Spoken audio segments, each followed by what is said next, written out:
Ever wondered why objects don't go flying off when they're given a spin? No? Oh. Too bad, you're finding out anyways.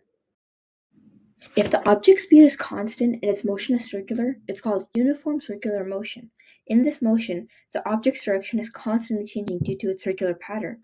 And since velocity is a vector, it considers both speed and direction. And the object's changing direction causes the velocity to change, which results in an acceleration responsible for these directional changes. This acceleration is the centripetal acceleration. The centripetal acceleration points towards the center of the circle, as this allows for the object to have its circular pattern, and it is the net acceleration of the object in this direction. It is calculated by the velocity squared divided by the radius. The velocity is tangential to the object's circular motion because at any instant the object is moving in a straight line.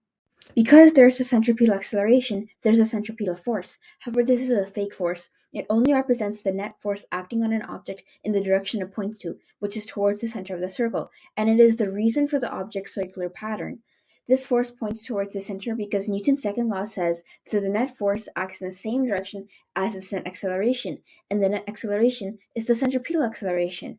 To calculate it, we write Newton's second law, which is that the net force is equal to the mass times the net acceleration. And this can be rewritten to say that the centripetal force is equal to the mass times the velocity squared divided by the radius. For example, in the case of a mass hanging at the end of a string and being swung in a circular pattern, the centripetal force is equal to the tension force of that object because the tension force is the net force of the object in the direction it points towards the center of the circle. And for this same reason, the centripetal force of a rocket orbiting a planet is the gravitational force. So, now you know that the centripetal acceleration and centripetal force are the reasons why objects don't fly off if their motion is circular. Isn't that wonderful?